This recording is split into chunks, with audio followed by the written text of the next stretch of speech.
Welcome everybody to another coffee games. We tested this video out before we put it out to the public, making sure that there are no bugs and no hiccups. We hope your enjoyment is not interfered with any kind of bugs or glitches or anything of the sort. We thank you for clicking on this video, and we thank you for consuming.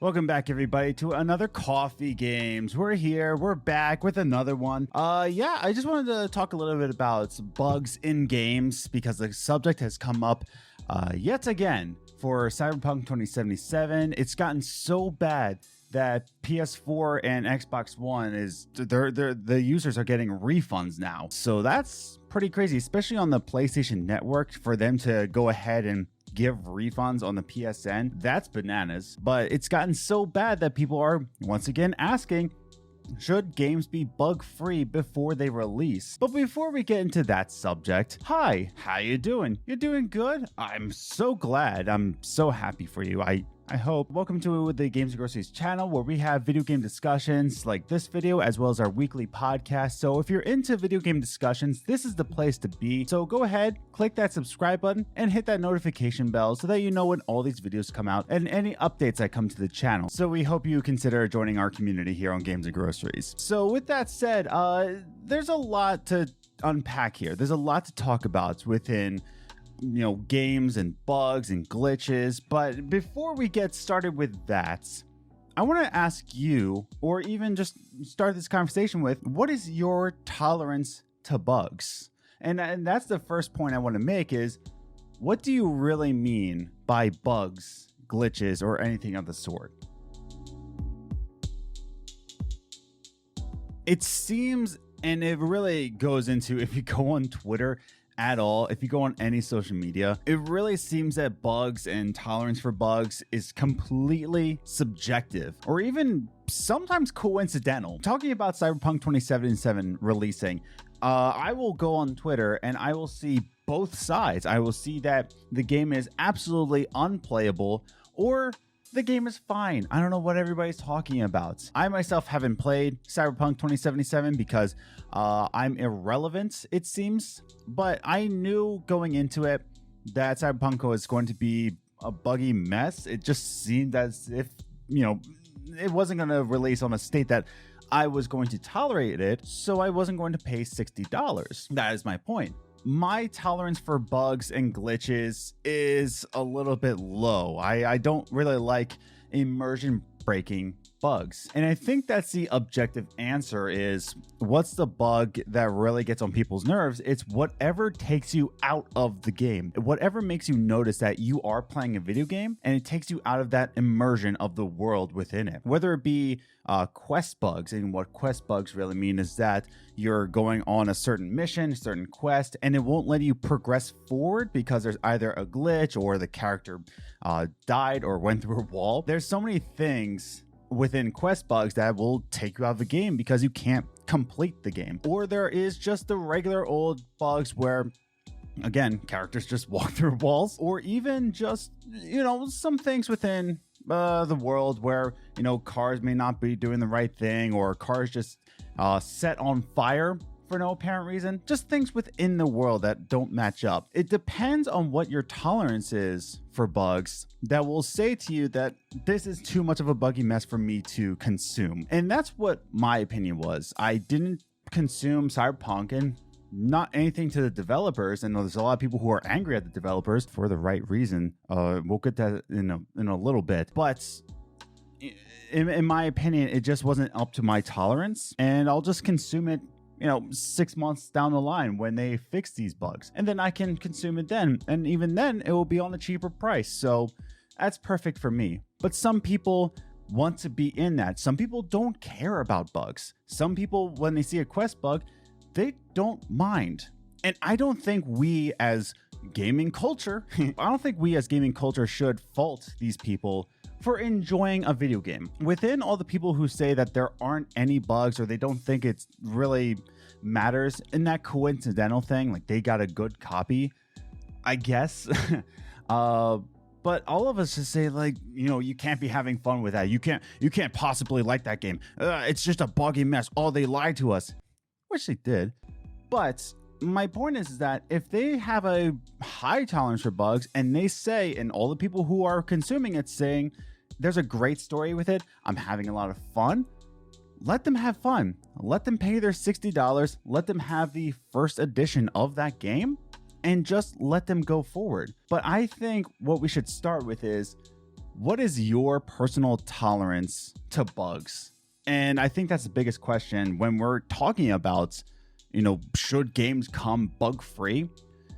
It really is, subjective on that point. There are some games that are released that just are not, it's just not playable for anybody, including Anthem, which bricked PS4s. And I believe, was it the Avengers game that bricked Xbox Ones? If it actually breaks your system, I think that's a bug that is not fit for consumers. But my point is that really know your tolerance for bugs. Are you a perfectionist? Then don't buy it day one, because games come out day one buggy messes. It's just what happens. It's very rare when a game comes out perfect on day one. Very rare. So then just consume it 6 months later. Do it then. There's plenty of older games that you can consume that have perfected their craft. With that said, I kind of want to jump into a subject that has been said on the internet before. In fact, there's a small YouTuber of my size, Mike Fury, who did a video on it. I'll actually link it up here if you want to skip this video, but whatever. But, early access. And a lot of people think that early access might be cheating, or it might be why you letting consumers, actually purchase a broken game. And there's a lot to unpack there. And I actually changed my mind on the last episode of the Games and Groceries podcast. On the last episode of the Games and Groceries podcast with Nick DiPaolo. And I want to talk a little bit about early access and how it can actually help games release day one perfect. So I didn't think too much on early access. In fact, I don't think I really purchased an early access game before Adam's Ascending. And I love my friendship with Nick DiPaolo. And so I, of course, supported him, and I bought the early access to his new game, Adam's Ascending, which is now on early access. And of course, it's a little bit buggy. And a lot of consumers will say, why would you do that to yourself? Why would you buy early access? It's just a glitch. It's just a buggy mess. And I didn't really think too much of it. And actually, Nick DiPaolo, who is a developer, and he's actually an expert on this, he changed my mind a little bit. And I want to show you a tiny clip of the Games or Groceries podcast where we discussed, releasing your game and just releasing it so that we can fix it later. Gamers don't realize that they would be infuriated if they're like, we're putting this off for another year. Then everybody would be like, like more crunch, you're screwing your employees, and it'll just keep going and going. Yeah. It's better to put it out there and make everybody like, it's done. And that same thing with Adam's Ascending, and then just like build on what you have. So in that conversation, I really started to see his perspective on things. That developers, they will always just constantly try to perfect their game. And Nick has been working on his game for 5 or 6 years at this point. And so you're always constantly just trying to fix things, but you won't know until you actually release the game to the actual mass public. And then you can start releasing, bug reports. Of course, you have your QA teams, and of course, there is the excuse that you are a multi-million-dollar company, and why did you release it like this? But there's just some times where you don't know, and game development is just so difficult and so fragile that we don't really get to see what the public sees from this game and how console releases are actually going to be made. Are people actually going to appreciate the bugs? Are they going to hate them? You won't know until you actually release it. And then once you get those reports back, then you can actually fix your game for the long run. So from a developer's standpoint, they just want to release the game so that the public has it, so that they can say, it's done. Now we can focus on making this game better. And some people might be so frustrated about that. But that's why I think we should appreciate games releasing early access, and I think we should be supporting more early access games because you are now part of the development. You are now part of the team. Sure, you can think of it as it's a buy-in. You're a buy-in on the team. But at the same time, you are now part of the development. You are now part of the early access of this game. You are now telling the developers, there's a bug here, there's a bug there, especially for indie developers who can't afford QA teams. And so what I'm trying to say is that I think with this, when we're talking about should games come out bug-free, I think we should support developers releasing early access versions of their games because it is the ultimate way that they can know what's wrong with this game on the mass public. And so it will actually fix games on day one because now they've actually released a version of this game. The public shares their opinion. They play it on YouTube, they play it on Twitch, and they can see from that standpoint, like, oh man, we have to fix this before the actual full date release. My point in saying that is that, you know, let's stop thinking of early access as almost like a cheat, as almost cheating the consumer, and think of it more as you are now part of, the QA team. Now, the argument to say that should an early access game be considered for Game Awards or Golden Joystick Awards or anything of awards, probably not, no, because it's not the actual release. And I don't think the actual developer wants it to be presented like that. I don't think the developer wants it to be presented as an award-winning game because it is an early access of what they can fully do. So when we talk about should it be nominated for an award, probably not. But when we're talking about should games come out bug-free, I think early access is vital to get to that step when games can release day one bug-free.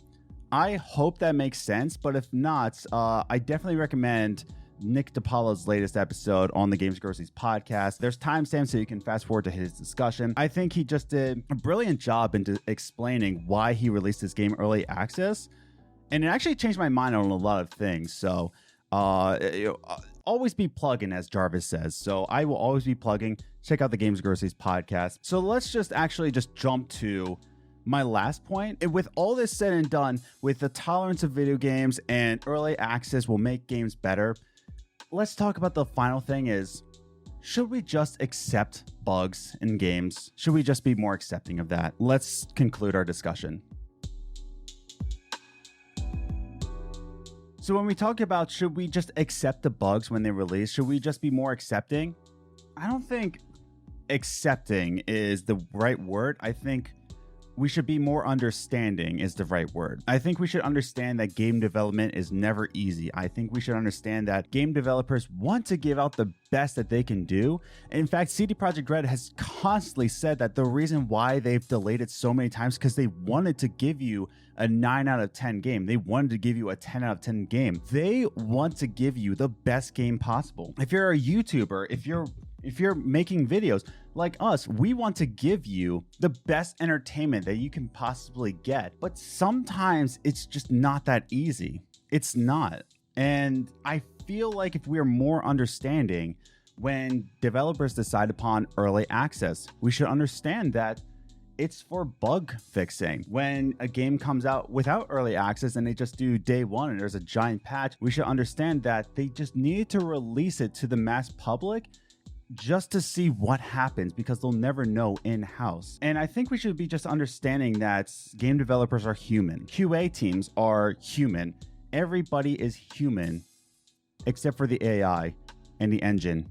Those are not human. That would be scary. My point is that I think we should be more understanding when bugs come out in games. I think we should understand that every game, day one, will be buggy. I think we should understand that early access is buggy. That's the definition of early access. It will not be perfect. So go into it knowing that you're going to be fixing bugs for the developer. And I think we should also understand our own tolerance to glitches. I think we should understand our own tolerance for bugs.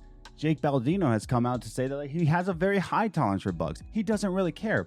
I have a very low tolerance for bugs. And so I don't consume games day one. But if you want to be on the cutting edge, if you want to buy a game day one, go do it. Fine, do it. I don't really care what you do with your $60. I'm not your financial guru. That goes to, don't go to Dave Ramsey.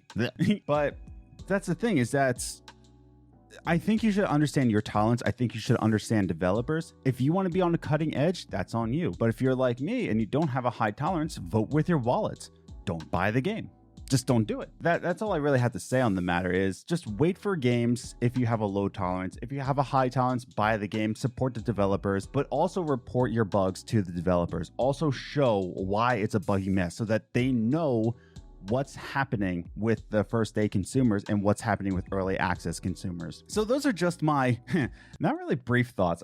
Is this a longer video? I think it was. I want to hear from you. I want to hear from you in the comments down below. What is your tolerance for bugs? Do you think that early access is important for game development? Do you think that games should be bug-free before they even release? Do you think that's even possible? I want to hear your thoughts down in the comments down below. Are you even into game development? I want you to, your thoughts down below. Are you a game developer? Write your thoughts in the comments down below so that we can all see what your thoughts are. And if you enjoyed this video, definitely click that like button and share it with your friends, your family, or even your enemies. Your enemies deserve to watch this video, I guess.